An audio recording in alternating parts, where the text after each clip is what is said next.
Romain Boulongne. I am French.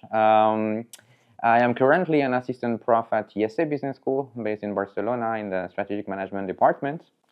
On the research side, so I did my PhD at HEC Paris based on this idea of categorization processes. So like how essentially agencies in market categorize information. It could be products, it could be organizations, and in particular, I was really interested at the time to really dive into the cognitive mechanisms that are associated with those evaluations. So I mean, when you receive information from a producer for a company, I mean, how do you think about this? What sort of cognitive mechanism it triggers a little bit? And the idea was to understand, I mean, when you introduce as a firm a product that can be ambiguous, when as a firm you are into different sort of market categories, let's say social enterprises that is sit across, let's say like for-profit and non-profit categories, what sort of categorization processes that then translate into cognitive mechanisms you can activate in order to receive better information, so like better evaluations for your product or for your company. And so those are the different questions that I've like investigated in the context of my dissertation.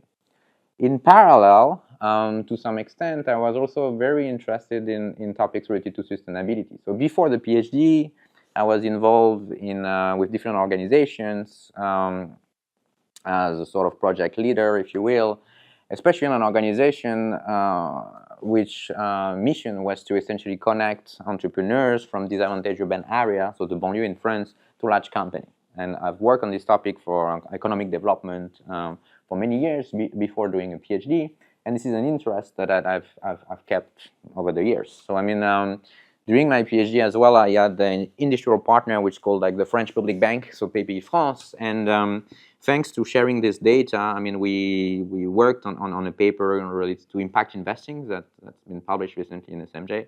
And we look at the impact of essentially impact investments in those areas, right? So building a set of counterfactual or similar firms based in the same city, what happens when you invest in those firms or you give a loan in those firms? And what we see is that we see a substantial increase in performance and also like in social performance in terms of job for the communities that are actually created.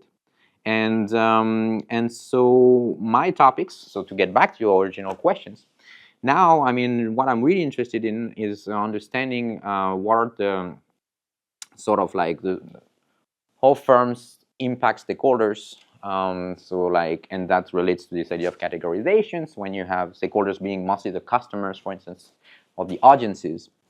How like stakeholders impact the firm. So like in the other example, that was impact investors that actually get or invest into those firms, or give loans to those firms, and how it can actually transform the communities.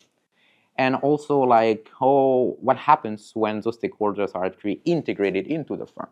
And so I have a series also of projects these days where I look into this idea of stakeholder governance. So what happens when you have like stakeholders that are let's say non-equity stakeholders, right? So are not like the typical shareholders that you think about, that have sort of decision rights, or like they can actually say something about the purpose of the firm, so where the firm should go. And that could be communities, that could be suppliers, that could be even customers to some extent. I have a series of projects there where we look at the organizational consequences of having such stakeholders involved. And by the way, France is, as an empirical setting, is a very fruitful setting, because I mean there is many sort of organizational forms, different type of cooperatives, worker cooperative, multi-stakeholder cooperatives that actually speak to this idea of integrating sort of stakeholders in the governance of the firms.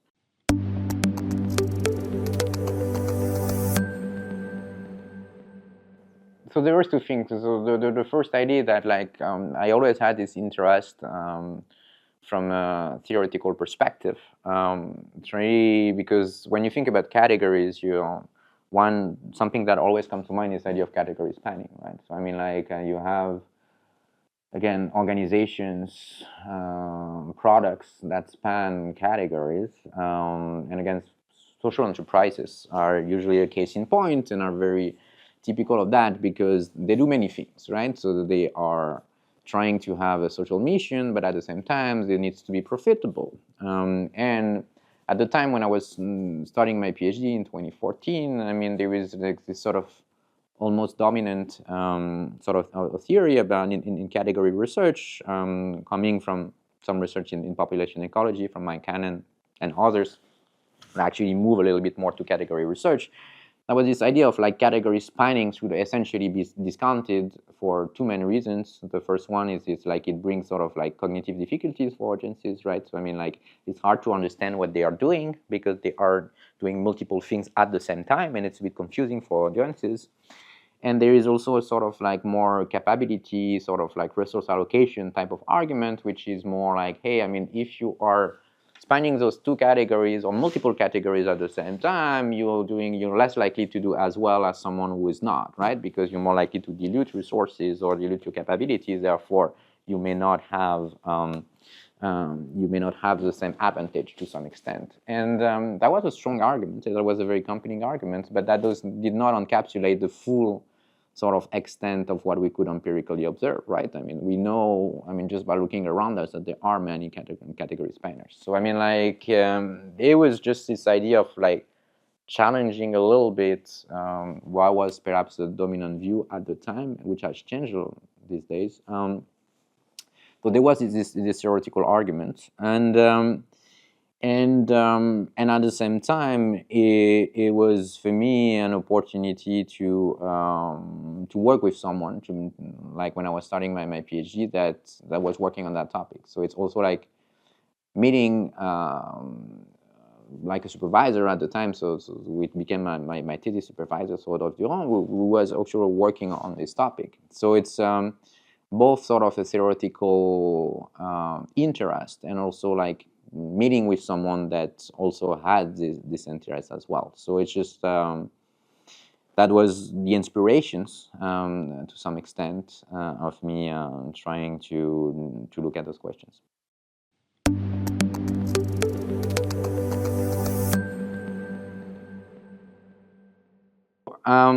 As I mentioned before, so the idea of like for me working and studying the impact of economic development in disadvantaged areas has been important, both I think from a in terms of impact, but also like from a theoretical perspective. And unfortunately, when we think about the development of those areas, sometimes it goes with the idea of the riots, right? And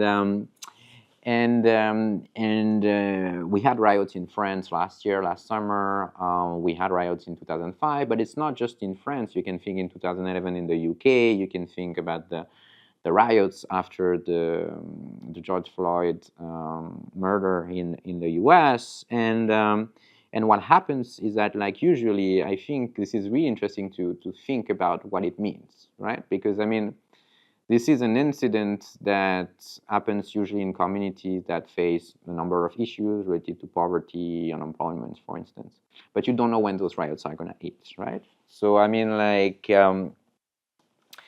for me, I mean, I'm trying to think, at least in this paper, and by the way, we'll see how it goes in the presentation today, but like this sort of like nascent sort of social movement, right? So, I mean, it's a bit uncoordinated. It's like a social outburst at some point in time. It's just like, you don't have, I'm saying nascent social movement by opposition to like a more mature or established social movement, if you will, where usually you have a leadership, you have a cause, you know exactly, you have a target. And in this context, it's just like, some individuals that get together and because of, grievances or like a lot of social issues translate into this social outburst. And so what I was interesting to understand is that like either sort of mechanisms for organization and firms that are embedded in those communities to be protected from this, right? Because when you think about the riots, it's going to be costly for those organizations, right? And those organizations, by the way, they are the ones providing the jobs for the local community. So we want to understand, I mean, how they can actually survive those riots. And if you think about the sort of like what are the buffering mechanisms for those organizations, as I mentioned, we don't know when those riots are going to hit, right? And it's not clear which organizations are going to be targeted ex ante. So our thinking, because it's also, by the way, John worked with my great colleagues at IESE, Pascal Verone and Desiree Pacheco. I mean, the way we're thinking about it is that there might be something at the level of the relationship with a particular set of stakeholders, which would be the communities, that can actually like perhaps buffer to some extent, help the organization and the firm facing those riots, to essentially do better. And so what we introduce is this idea of community embeddedness, right? So I mean, the literature, I mean, we have different papers that are showing, for instance, that community ties in the face of riots are helpful. What we do in this paper is we go one step further, is that we try to really bring sort of questions about how we define and how we conceptualize this idea of community embeddedness. And it's not just being embedded, meaning being locally present in the community, but it's mean also like, what are the sort of relational ties between the firms and the community? And the way we think about it is that like, hey, does the firm really align with the community in terms of, you know, demographic, in terms of cultural diversity? So therefore, they're more likely to have like sort of relationship between the firms and the community. And when the riot hits, it might be the case that if you have those relationships, this stock of relationships, that can help you get through the events. And actually, we know this to some extent because preparing for this talk, I was looking a little bit at the riots, not in France, but in the UK in 2011. And I was just looking at the media coverage of what happens there. And a lot of media were actually saying like, hey, I mean, it was really seen as a riot that was born into sort of consumerism, in a sense that a lot of different chains were targeted. And a lot of people in the media were saying like, it's a bit random, right? We don't know which business were actually targeted. But for me, I'm not sure it's actually that random when you think about it. I mean, most of those businesses that were targeted were like chains, so like a bit outside of the community. And some work that has been done more in criminology and social policy show that like actually there were such thing as some businesses that were on and off limits. So meaning that one of the arguments that I want to test and what I want to think about is that like when you think about community or embeddedness, perhaps it provides some sort of like, you know, insurance or informal insurance against aggressions, right? Because you are so embedded relationally with your community that, you know, like when there is those, you know, those events that happens, you're going to be protected. That's one type of argument. The second type of argument is that the more you're relationally embedded into those communities, the better perhaps some of your stakeholders are willing to actually show up and rally around the organizations. And here you can think perhaps about the employees, right? I mean, like if they feel that, you know, like they really belong to the community, they're more willing to essentially show up and making sure that you go through the immediate disruptions of the riots. But at the same time, you mentioned this idea of paradox. And because I'm looking about, you know, those riots in 2005, I mean, we can do two things. We can essentially bring a sort of temporal perspective. We can look at what happened immediately after the riots in the following years, and you can look at, you know, the impact on, let's say, the short-term performance. And the arguments I mentioned before about protections, about, you know, commitment of certain stakeholders might help, especially when you are in areas that are very deeply sort of like impacted by those riots. But at the same time, it could be that like if you're too much, if you will, embedded into those communities in the long run, that may not actually help you so much, right? Because again, there might be some sort of resource allocation trade-off. You might invest much more in the community. You might invest much more into like disrupted, like sort of like supply chain and making sure that you go through the immediate disruptions after the riots. But in the long run, it could be that, you know, like you're going to invest perhaps a bit less into intangibles, or you're going to be like too focused on the community that you're going to miss a little bit some opportunities outside of the community. So it could be that actually there is sort of liability of being too sort of like embedded into the community. Right? So I mean, we're trying to essentially do all of those things, thinking about the riots first, thinking about the riot as a sort of like nation sort of social movement, something that you cannot really anticipate. So you need to have something ex ante or at the time of the riot, and that stems from the relationship with the communities, and that's what we think about community embeddedness.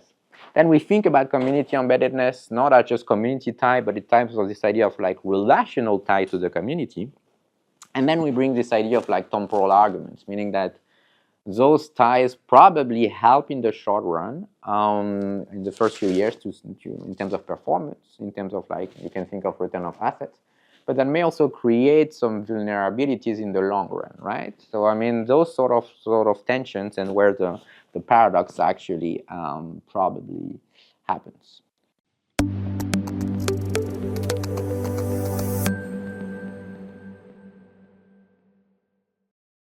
So these days, I'm also working on a topic trying to understand why do organizations decide to actually commit to different stakeholders.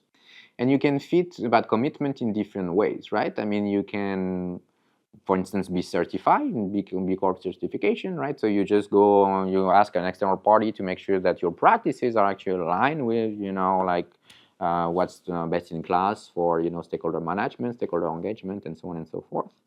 You can have a purpose, like you guys are associated mission, right? So I was working around and we see the mission of emlyon, So that's one way to do it. The other way to do it is also to think about, granting rights, decision rights, and power, essentially empowering, but like quite literally giving power to your stakeholders. This is what I was mentioning before. This is this idea of giving a voice or giving decision rights to different sort of stakeholders. And I think we need to understand, especially as organizations and economy moves on, about like, why do organizations decide to going for different level of commitments, right? I mean, going for like a certification versus going to something that is perhaps a bit form of stronger commitment, which is again to give decision rights to those stakeholders. And so that's one way to think about it, right? What are the determinants of essentially like committing to stakeholders?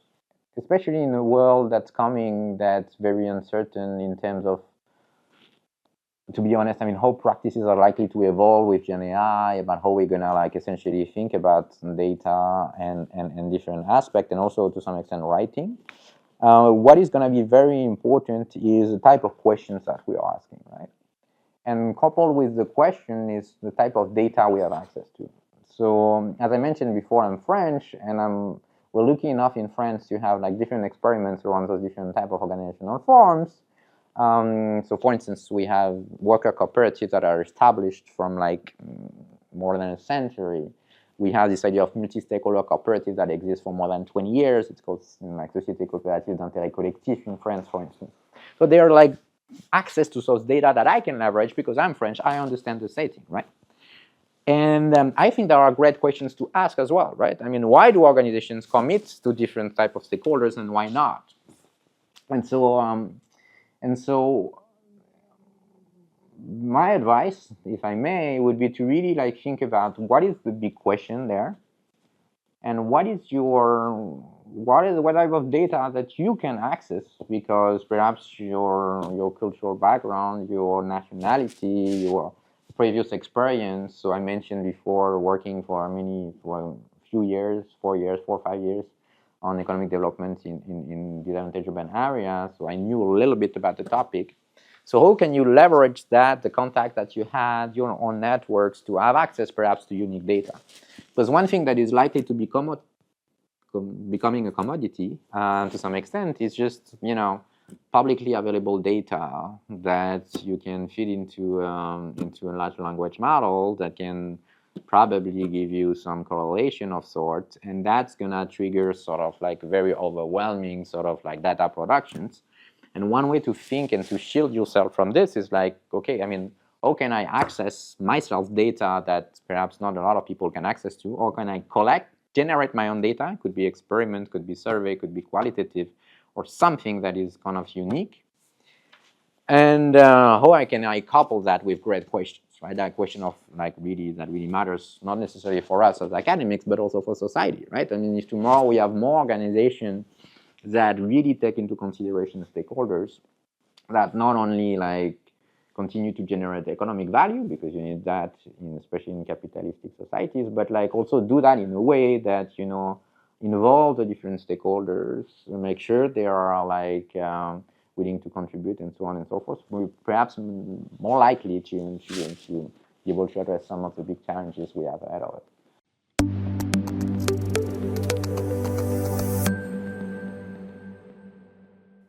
No, thanks for asking these questions. I think it's a great question. I mean, like, we are in a business school, right? So I mean, we have to consider something is that, like, we have to be relevant.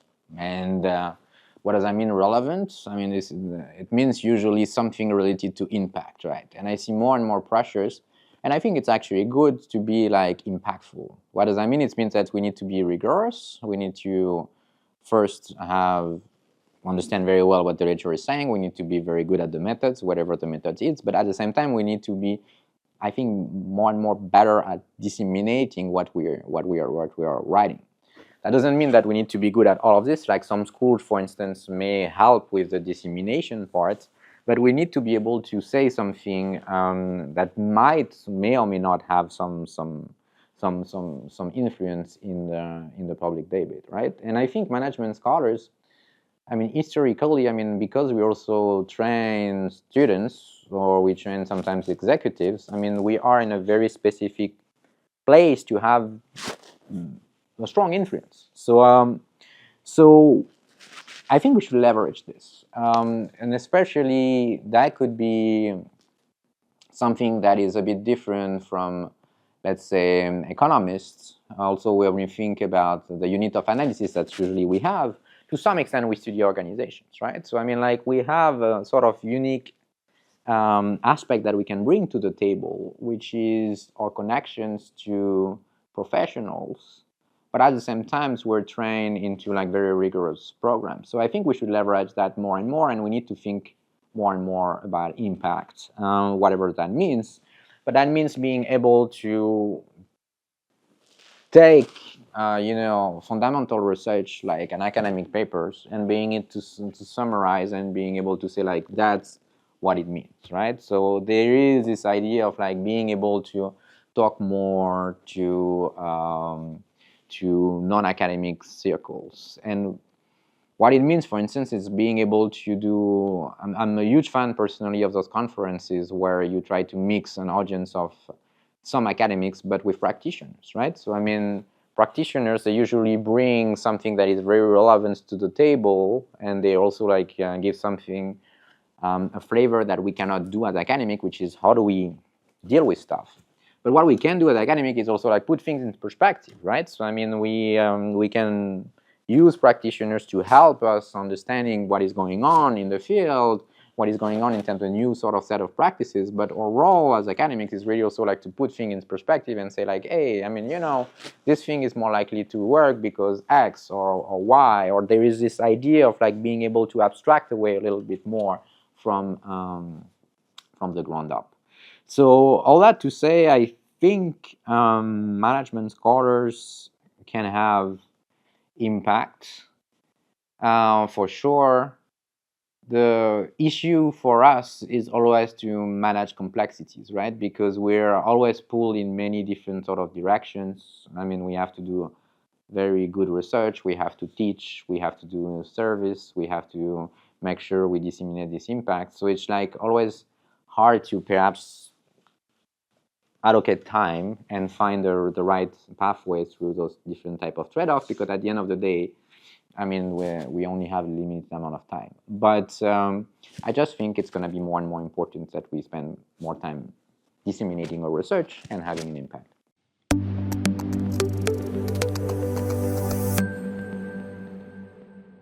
I think perhaps still the first questions to be asked is, how do we define successful? And to some extent, there is going to be variance across individuals of what one cares about, right? So I mean, like, you have different schools that have different expectations in terms sometimes of teaching or in terms of research, and it's on people to redefine ex ante what they want for their own life, right? I mean, some people might be happier doing mostly research, so I mean, some people might be happier doing a combination of research and for instance, teaching executive education, different sort of combination out there, right? So I mean, this is the first type of advice I would give, is just like, what do you care about? And is it just about research and perhaps focusing on research and dissemination and not so much teaching? There are institutions that will provide probably a good fit. Is it like something that you like, being in the classroom and then interacting with students? Is it something that that you really care about, and students from masters, BBA or MBA or even executive participants? This is something also that you need to think to some extent about what works for you, and so that's one aspect. And again, there is not one best way. There are many different ways to be successful. And also, like, being successful at the end of the day is just finding also a balance, right? I mean, if you want to raise a family, if you have hobbies, and just being, an individual that, do many things. And that's not only just focusing on like producing different type of papers. Now, if we think only about on the academic part, so I would understand academic by this idea of at least contributing to the academic community. And how do you do that? Usually it's through publications, right? So that means two things. Something to really think about is that, like, academia likes to think of itself, if you will, as something that might sometimes be isolated from, let's say, network dynamics, that like if you do good work, it doesn't really matter so much, networks, connections you have, and so on and so forth.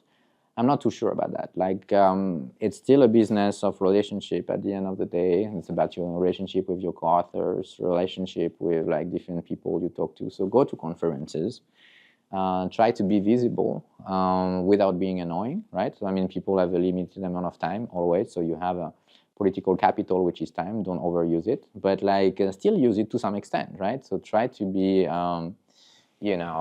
connected to the extent possible, try to be relevant to the extent possible, and try to participate to the academic debate to the extent possible. And so I mean, there was, so I did an exchange, my sponsor, I did an exchange for a year, a bit more than a year actually, at MIT, and my sponsor was Roberto Fernandez. And he always said that, like, like the transition for PhD students is really like you transition from a consumer of knowledge to a producer of knowledge. But with that in mind, I mean, it's just also like being mindful that there is a conversation that happens that is completely, that has nothing to do with you, right? People have been chatting in a room about a topic for years, if not decades, right? And you just want to join the conversation. So you just want to be sort of respectful on that aspect. So you need to take stock and understanding why people, what have they been talking about, right? So I mean, like, if you study a topic that's been studied for many years, there is a reason that you need to really understand what people cared about in this room that you want to enter. So like, it's, again, first aspect, taking stock of this. And then the second aspect is that once you've acknowledged that, is what I was saying a bit earlier, is that, like, what can you bring to the table that fits with you as a person, right? So I mean, it could, first off, has to do with what type of perhaps data you can bring, and sort of what is the questions that you can actually ask that someone has not yet raised completely, right? And that has to do to some extent with, it's a bit endogenous because it has to do with your own background, right? I mean, it could be you come from a place where you have access to a type of data that no one has, or it could be that you've been working in an industry that has been, been going through like tremendous changes, for instance, in the past few years. So you might want to leverage those sort of connections, right? And then in order to, again, speak to a debate that's been there for many years. So it's at the same time taking stock, really understanding what people care about and why they care about it. So like understanding the conversation, but at the same time making sure that you can bring something that is kind of unique, right? And again, that has to do with the data that you can collect and the type of questions that you can ask. And that's it. Thank you.